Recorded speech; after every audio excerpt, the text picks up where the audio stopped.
Hello the internets, welcome back. Today I want to talk a little bit about currently what are the strongest personalities in the game in my opinion and which ones I would prioritize in case you are looking forward, you're a new player, you don't know what personality to build because you like all of them, or you already have a team or two built and you want to start working on your third personality. That's what this video is for. Now, really important. First, this is just my opinion based on my account. There is so much discrepancy between accounts because of board investment, because of the crayons, because of the journeys, because everything, right? So this is my opinion. And the second is that you can clear content with any personality. It does not matter which one do you decide to actually go for. If you like a personality, go for them. My recommendation, simply go to the website, check the characters, see which ones you like the most, and be like, okay, I like this personality more because they have more characters that are actually looking really good to me and my taste. That's how I would decide. That is how I decided to go for green girls, okay? I was like, all right, I like my green girls. I like Opal, I like Raika, I like Ran, Mute. I'm going for my green girls. So anything works. Just check what characters you like and go based on that, all right? That's it. Let's talk a little bit about what are the strongest personalities, the good personalities, and the Sefhi tier personality. The one that is just being shield for me, all right? We all know who goes here. In fact, we can start with this one, with the one I would probably not recommend so much, and that is the green personality. Now, this is my main personality. So again, you can clear with them. There is no problem, but they are currently the weakest one. Now, I also want to talk, as we talk about each personality, what is the current best team for 6-man content when it comes to each personality. So we can start with the green girls. Right now, there are a few characters in here you can be using, but we do lack damage. So we have a really good front line. Vivi is the strongest tank in the game, honestly, depending on what you're doing on the content. It's either her or Ed.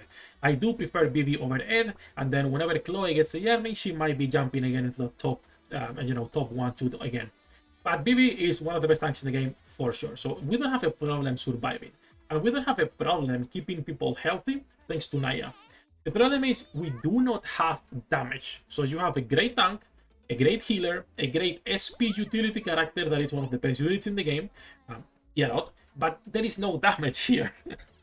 So you have an Erpin, which can be used as a damage dealer, but mostly she will be used later on because she is our buffer in this team. She increases everyone's innocent personality type damage, right? Now, you can also currently run Hailey as your DPS because she has her journey, and is actually a pretty decent journey for damage. It's still not making her compete with the top dogs in the game, with, Xion, Epica, Elena, etc. But it is a really good journey. So if you are a main green, you probably want to be working on that slowly as you get more dupes. Those are the 5 characters I will be using, and then there is one more. You can switch depending on what you're doing. If you need more heals, Mago is fine, but you do not need more heals. You could be running Gavia for the shield utility, which pairs well with almost every green character, plus extra damage. I would personally recommend running Ron. Ron is a buffer, nice off tank, a secondary tank. Fantastic unit, really cute. Go grab her skin. But she is the 6th character in there. That is currently the weakest personality in the game. And in fact, even on Korea, I will say they are still pretty bad, on a pretty rough spot. The only reason currently they are good is because Erpin Royale came out, and she's the strongest damage dealer in the game, regardless of element, regardless of content. But it's only because of Erpin. It's nothing else, right? So Thick Erpin is pretty cute, I will say. That's it. Let's move into the next personality. That is going to be Compose, and I'm going to be putting them on good. Compose is almost a top tier personality. In fact, guys, even though I'm going to divide them into strong and good, all the 4 remaining personalities can, compete with each other, no problem at all. Currently, however, when it comes to Compose, the team you should be running, or the team that I would be recommending running, is pretty much set. There are a few alternatives, but pretty much set. You have an Ed as your main tank, fantastic tank. Invulnerability at the beginning of the round really gives you time to proc skills and items, really good. Alternative, Velvet if you don't have Ed, but it's a worse tank. Velvet is not great. Ed is your main tank. Now you have your main damage dealer, which is going to be Elena. Elena was a mistake. Elena is a character that, even without the journey, can compete with any DPS in the game. It's stupid how much damage she has. Then you have your main healer, which is Picora. Nice heals plus utility. Aya as a magic damage dealer plus her passive to buff everyone's damage. So that is the core team, quote unquote. And then you have two more spots. You can run, and most people run Amelia because of the utility plus synergy with Elena. So they go kind of hand in hand. They are not mandatory to be together, but it's nice. And then you have one last spot, which currently goes to Baron, the new character release. She's the better option out of everything you can run, but next week we are getting a journey for Scylla. Baron, even as a frontline DPS, will keep herself alive and will be the last one to die thanks to her kit and journey.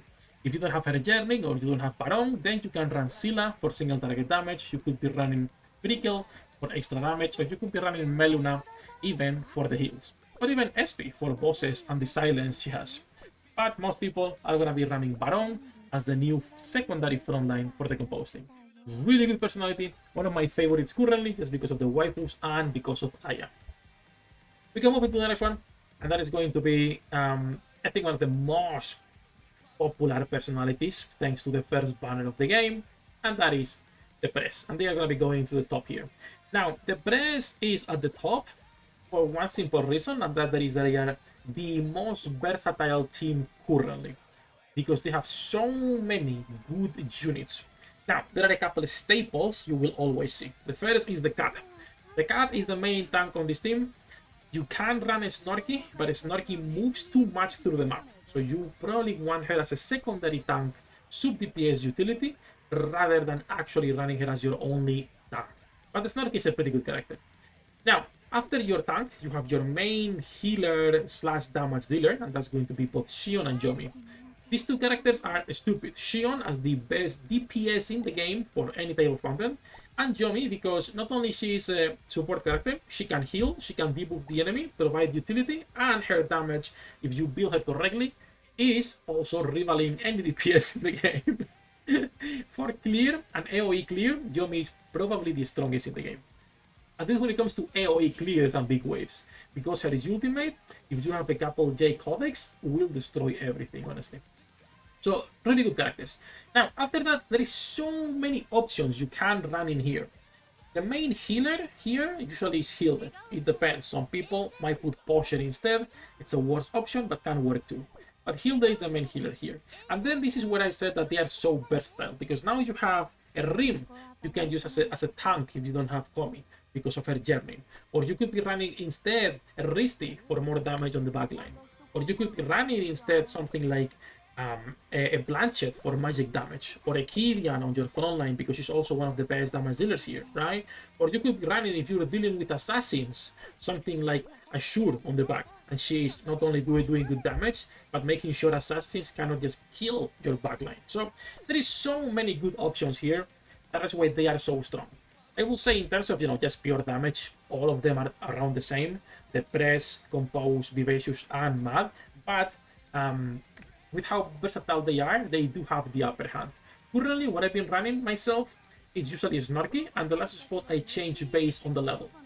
Sometimes I'll put another healer, sometimes another damage dealer, heavily depends, right? But this is my main team, and the last spot changes, usually someone with the Javelin for more combat power, whoever it is.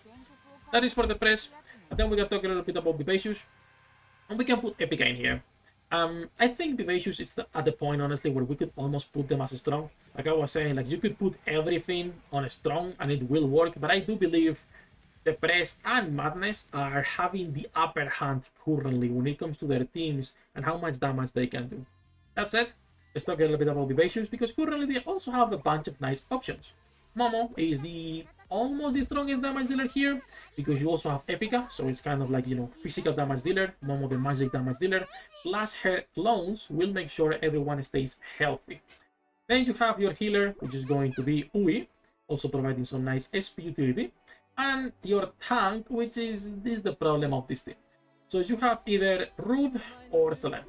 They are neither that great. Rude is more for physical enemies, she's pretty good there. And then Selene, if you have her Journey, is better simply because of the extra combat power, but they are neither that good as a tank. And then your last spot, your last two spots, will one of them be covered by Butter as the buffer for this team, thanks to her passive, And the last one, you can either go Chopin for more heals, but she kills herself way too much, or you can go with the Rufo Germin that was added recently, and she has nice damage output. She has the same issue as Chopin that can get herself killed, but at least she has some nice passive to avoid that. So I've been running Rufo just because of the extra combat power that the Germin provides me. That's about it. But that's currently my team for Vivacious. I like them quite a bit. And then we have the Madness team. Now, Renewa is doing a lot of heavy lifting here. She's doing a lot of heavy lifting, but manipulating enemy action speed and allies action speed is that strong. It is that strong. The frontline for this team is also fantastic, having Chloe as their tank and Nair that will make sure no one dies. The frontline stays alive and has immortality with her journey and provided some extra boosts. So frontline, one of the best things about this team. Renewa, fantastic. The main DPS here, if you have the journey, it's Sist. Only with her journey. If you don't have the journey, you can instead run an Alice, you can run a Belita, a Mayo, whatever you want to be running, even a Elites if you want. But if you don't have the journey for Sist, your best options for damage are going to be Renewa herself, and funny enough, Chloe. They are honestly the best options to be running for that too. So these four girls are the core team right now. You can put also Diana because she is the healer and the buffer, thanks to her passive, as usual, just like Butter, just like Erpin, Aya, etc. So you have 5 characters here, and then you have one last spot you can decide what to do. If you want utility for bosses, you can put Shady, pretty good character, been running her on raids. If you want more magic damage, you could put Belita. You could use Mayo instead as well for more damage on the bosses. Some people use Ifrit, I don't like her, or you could just put Leeds as your last frontline character. Personally, I've been using recently more Shady, just because the utility is too good to pass on bosses, but if it's not bosses, I usually tend to put Leeds instead. But that is how I've been running my teams at the moment. Now, that said, like I said multiple times during this video, this is my opinion on what the current strongest personalities are and how I would categorize them. You can obviously just switch things around. You could be putting all 4 categories here on top and just leaving Innocent at the bottom, and it will work. But this is how I see it. This is how I see it myself. That's it. Enough jumping, enough ranting. That's everything for this video. As usual, we are almost every single day live. Links in the description down below. Good luck with your pool, the internets, and I'll see you in the next one.